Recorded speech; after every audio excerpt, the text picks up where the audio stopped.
Continuamos en Makini y decir que, bueno, es algo que se ha dicho muchas veces. Prácticamente todos los problemas nacionales son atravesados de un extremo a otro por un tema. Todo pasa por ahí, se llama educación. Y me imagino que ustedes me van a dar la razón, porque que hay sequía, bueno, pero no hay una cultura del ahorro del agua, eso es educación. Hay un problema con la energía eléctrica, pero tampoco hay una cultura, maleducados que mal utilizan la escasa energía eléctrica que tenemos. Y vamos a seguir hablando de muchísimas cosas, el problema de la inclusión, la discriminación, el racismo, todo tiene como eje el asunto de la educación. Entonces, coño, vamos a hablar de lo importante, hablemos de educación. Para eso hemos invitado a un especialista en este tema, es nada más y nada menos que el director del Instituto de Formación Docente Salomé Ureña, es decir, la institución encargada de capacitar a los maestros que son entonces los que enseñan y educan. Bienvenido al profesor Julio Sánchez Mariñez, que además es banilejo, o sea que ya es una payola terrible. Bienvenido, Julio. Eso es muy importante. La condición de origen. Sí, hombre. Julio, el tema maestro, ¿cuáles son? Te pediría un briefing de cuántos maestros tenemos en el ministerio, o sea, en el sistema educativo, cuál es su formación, cuál es la realidad del magisterio hoy en términos de estadísticas básicas. Eso es interesante. Tenemos más de 70.000 maestros. Yo creo que la cifra es un poco mayor y siempre hemos buscado cuáles son docentes en aula y cuáles son técnicos y coordinadores, pero esa es la cifra, de las cuales la enorme mayoría, un 90%, están titulados. Y elegí el término, están titulados. Titulado es universidad, licenciatura. Con licenciatura.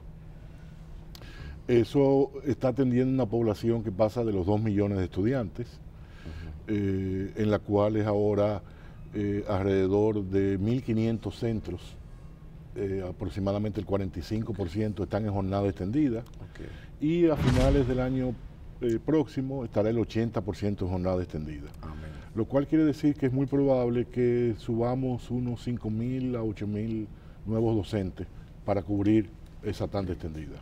Esto es importante, pero hay un asunto, es una percepción, porque yo no manejo los datos, para ser sincero, ¿no? Se tiene la percepción de que esa mejoría en la capacitación del maestro no necesariamente se ha proyectado en la mejor formación de los estudiantes. Voy al pasado, donde, por supuesto que la cobertura era muchísimo menor, pero maestras, la inmensa mayoría, nada de licenciada en educación, a veces de una educación, un técnico en formación pedagógica, eran excelentes maestros y se recuerda muy bien lo que era un bachiller de los 60 o de los 70. Mi abuelo Pablo llegó a un 7º curso, yo no pude ya profesional hacer pedantería de ningún conocimiento, porque el viejo se lo sabía casi todo y no llegó a 8º. Háblame desde tu conocimiento, ¿es cierta esa percepción? ¿No está tan bien formado el estudiante de hoy con relación al pasado, a pesar de esa supuesta mejor formación? ¿Entra ahí quizás lo de la vocación? Hablemos un poco de eso. Mira, no es percepción, eso apunta a una realidad y a una realidad muy dolorosa y muy preocupante, que yo creo que se está enfrentando. Y voy a hacer brevemente 2 anécdotas. Sí. Tú hablaste de tu abuelo, yo hablo de mi padre. Mi padre hizo un bachillerato y murió con un solo ojo, que perdió glaucoma del otro, leyendo Fouché. Todavía yo conservo el libro. Fouché. De Stefan Zweig. Pero 11 de cada 10 profesionales no conocen a Fouché. Bueno. Y luego, la otra anécdota muy rápida, todos recordamos lo que era el Liceo Juan Pablo Duarte. Por supuesto. Es decir, tú tenías La Salle, tenías el Loyola, tenías el Calazán, pero los del Liceo Juan Pablo Duarte competían con los de cualquier colegio privado. ¿Qué pasó? Yo creo que hay una serie de culpas. El primer plan decenal empezó a titular los maestros. Teníamos que tener licenciados. En lugar de aquel maestro bachiller o aquella maestra bachiller, doña Niña, doña Tatá, que era una referencia, aquellas doñas que nos daban clases, ¿no? Que eran Ana Pérez de Reyes en Baní. Doña Susana Gujio. Doña Susana. Palabras mayores. Así es, que eran además una referencia barrial. Sí. Había que preguntarle a doña Susana o a doña Tatá. Pero esa titulación se dio con una depresión de la formación. ¿A qué le llamo la depresión de la formación? Empezamos a entrar en lo que era el sabatinismo. ¿Qué es eso? Teníamos que titular los docentes, y entonces con ese plan decenal de educación del 92 empezamos masivamente a formar, me imagino que serían unos 30.000, 40.000 docentes por esa época, los sábados. Oh, ahora entiendo. ¿Pero cómo? Julio Sánchez era docente en una tanda de lunes a viernes, en otra tanda de lunes a viernes en la tarde, y algunos en una tanda en la noche, en la nocturna.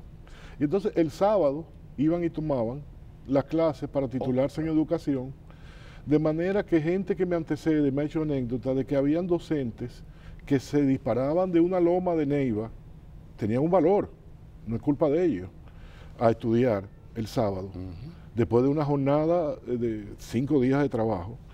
Y entonces, mientras estaban recibiendo la clase de matemática, estaban haciendo la tarea de español, porque nada más le quedaba el domingo para descansar. Entonces lo que hicimos fue titular docentes.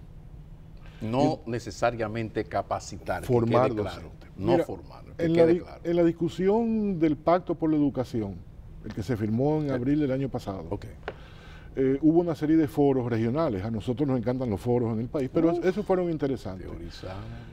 Pues en el este yo pude ir a un foro y docentes decían, las universidades me estafaron.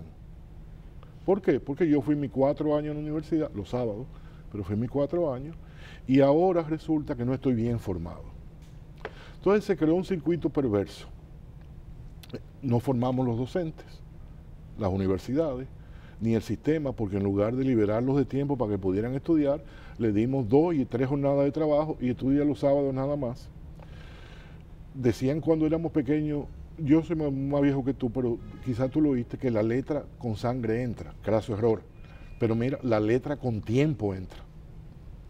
Entonces formamos a esos docentes deficientemente, empezamos a formar los estudiantes mal, los estudiantes que salen y que estudian ingeniería, que estudian medicina y que estudian educación, no llegan bien formados y se creó un circuito perverso en el cual la formación fue cayendo a todos los niveles.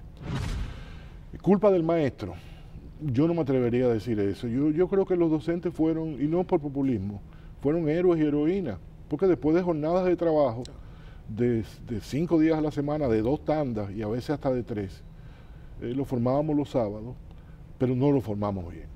Esa es la realidad. Cuando ahí lo que procedía era, si usted tiene 2 tandas, tómese este tiempo sabático, el Estado le va a pagar esa segunda tanda para que usted tenga tiempo. Exactamente, claro, exactamente. Con estas pobrezas. Y lo que es peor, pero no vamos a entrar en ese tema, yo sé que el tiempo en televisión es escaso, después ese tipo de formación se extendió a otras carreras. Y ese es el caso de que entonces tú notas que la formación de médicos, la formación de ingenieros y demás, cuando van a los concursos o a las pruebas de residencia médica también salen mal. Pero bueno, volvamos al de educación. Esa es la gran crisis de la educación superior y universidades con comillas, pero ese es otro tema. Exactamente. Entonces, tenemos un cuerpo docente de unos 70.000 docentes, en los cuales se acusan deficiencias importantes, porque no dominan los contenidos que tenían que dominar para poder enseñar, y nadie puede enseñar lo que no sabe. Eso requiere un enorme esfuerzo de capacitación, y segundo, los nuevos docentes, los que se están formando en licenciaturas ahora, realmente formar una efectiva licenciatura, que no puede ser por ratos, porque el que se forma por ratos, había que decirle ratero. Y no, de eso no se trata. Cuando regresemos, vamos a hablar precisamente de esa capacitación actual, pero también de algo importante. Llegó el momento de pasar balance, de evaluar. En las evaluaciones, ¿cuáles son los resultados de las evaluaciones? Y a partir de los resultados de las evaluaciones que deben hacerse, ¿qué se está haciendo? Después de la pausa, seguimos aquí en Maquini hablando de lo importante, hablando de educación. Ya regresamos.